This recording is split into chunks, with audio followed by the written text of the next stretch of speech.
Bonjour, bienvenue pour cette dévotion journalière des cieux ouverts. Nous sommes le mardi 12 novembre et nous allons commencer l'enseignement qui est intitulé Un baiser de feu. Mais avant de commencer, prions. Au nom de Jésus, Seigneur, merci pour la personne qui regarde cette vidéo. Merci Seigneur car tu vas pouvoir bénir cette personne, Seigneur, durant son visionnage de cette vidéo. Merci pour l'enseignement d'aujourd'hui. Merci car cet enseignement pourra accompagner cette personne toute durant cette journée. Merci pour tout ce que tu fais pour nous, Seigneur. Merci car tu nous as permis, Seigneur, de nous lever ce matin. Au nom de Jésus, j'ai prié. Amen. Alors, un baiser de feu. Commençons par lire notre verset de mémoire. Notre verset de mémoire est tiré du livre de Exode, chapitre 19, verset 18, et il dit: La montagne de Sinaï était toute enfumée, parce que l'Éternel y était descendu au milieu du feu. Cette fumée s'élevait comme la fumée d'une fournaise, et toute la montagne tremblait avec violence. Les lèvres sont une partie très sensible du corps humain. Dans Ésaïe, chapitre 6, versets 6 et 7, quand l'ange voulut aider Ésaïe, il mit un charbon de feu sur ses lèvres. Même si cela a dû être très douloureux compte tenu de la sensibilité des lèvres, l'expérience a fait en sorte qu'Ésaïe est devenu une personne transformée. Rien ne touche le feu et reste pareil. Dans Actes, chapitre 2, versets 1 à 14, Pierre s'est levé hardiment pour s'adresser et prêcher à une grande foule de gens après que le Saint-Esprit soit descendu sur l'assemblée dans la chambre haute comme des langues de feu. C'est le même Pierre qui a renié Jésus 3 fois parce qu'il avait peur. À partir du jour où un croyant reçoit un baiser de feu, tout en lui ou en elle change complètement. L'impact du feu restera sur lui pour toujours. En effet, personnellement, je trouve qu'on peut même se voir cela dans, par exemple, les chants de louange et d'adoration que nous pouvons chanter au Seigneur. Par exemple, beaucoup de chansons disent qu'il faut que le feu du Seigneur descende sur nous, que le feu du Seigneur brûle en nous. Et on se rend donc compte de l'importance justement du feu du Seigneur, puisque on peut penser que le feu est une chose assez dangereuse, ce qui est le cas. C'est assez dangereux et ça représente beaucoup de choses. Par exemple, les incendies, chaque année, les incendies de forêt peuvent tuer des milliers de gens et décimer des dizaines de milliers d'hectares de forêt.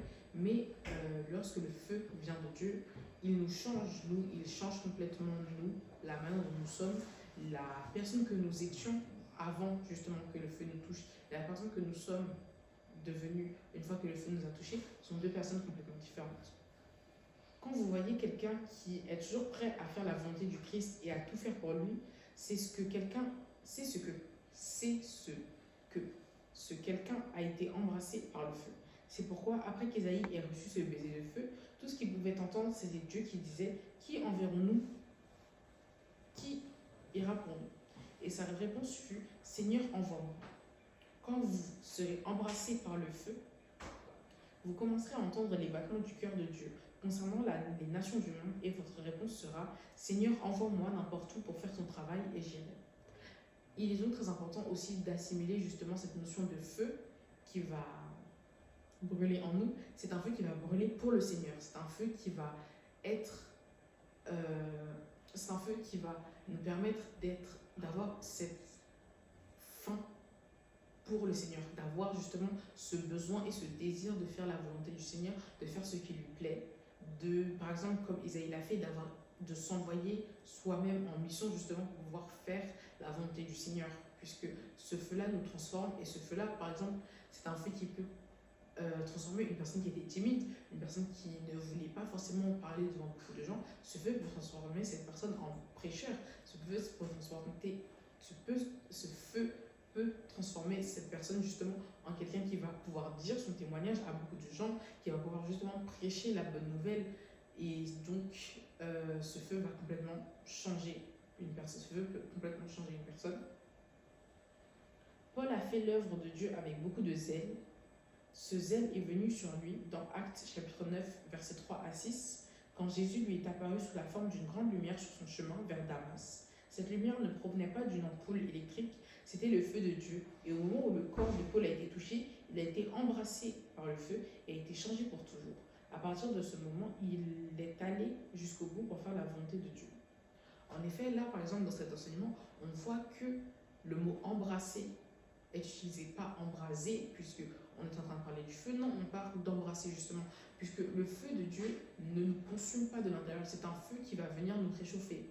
Comme est dit dans l'enseignement, c'est un feu qui correspond à la lumière. Et lorsque nous sommes dans le noir, la chose en priorité que nous allons vouloir aller chercher, c'est la lumière. Et donc, il est très important de voir que le feu du Seigneur n'est pas quelque chose dont nous devons avoir peur, n'est pas quelque chose dont nous devons être réticents. C'est quelque chose qui est absolument vital pour nous, puisque sans le feu du Seigneur, sans le Seigneur, nous sommes dans le noir complet, nous sommes dans le monde. Il ne faut pas que nous soyons du monde, même si nous sommes dans le monde, il ne faut pas que nous soyons du monde. Il est donc nécessaire justement d'avoir cette flamme, d'avoir ce feu et cette lumière toujours qui va nous guider, et cela va venir du feu de Dieu. Même si on n'a pas encore été embrassé justement par le feu de Dieu, on peut prier pour l'être, puisque on voit maintenant que cela peut justement changer totalement notre condition. Et par exemple, pour une personne qui est chrétienne, qui croit en le Seigneur et qui voudrait souhaiter et qui souhaiterait passer à un stade supérieur dans sa foi, pourrait justement prier pour être embrassé par le feu du Seigneur, pour pouvoir être transporté dans une dimension complètement différente. La raison pour laquelle beaucoup de chrétiens ont du mal à faire de grands exploits pour Dieu et qu'ils n'ont pas été embrassés par le feu. Certains d'entre eux veulent servir Dieu dans une plus grande mesure, mais ils n'ont pas le zèle requis parce qu'ils n'ont pas été embrassés par le feu. Si vous êtes pasteur et vous voulez avoir une armée qui est prête à se joindre à vous pour faire de grands exploits pour le royaume, priez pour qu'ils soient embrassés par le feu. Au moment où ils seront embrassés par le feu, le zèle du Seigneur s'emparera de leur cœur et tout ce qu'ils désireront serait de faire sa volonté en tout temps. Voilà, donc cela rejoint ce que je disais tout à l'heure, par exemple, par rapport au fait justement d'être embrassé par le feu du Seigneur, puisque tout ce qui sera dans notre cœur sera seulement de faire sa volonté. Et cela est comme un cycle vertueux. Vous allez être embrassé par le Seigneur, vous allez donc vouloir faire sa volonté dans une mesure encore plus grande. Et cela va donc vous apporter beaucoup de bénédictions, beaucoup de bonnes choses, puisque les enfants de Dieu qui ont toujours fait sa volonté ont toujours été récompensés, ont toujours fait de grands actes. Et cela est fait de cette manière-là, car le Seigneur est un Seigneur qui est bon, un Seigneur qui est miséricordieux. Et il est donc très très important de voir que cela est seulement pour le meilleur, cela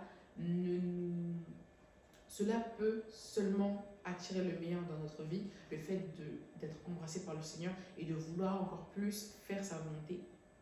Je vais donc terminer l'enseignement sur le point de prière.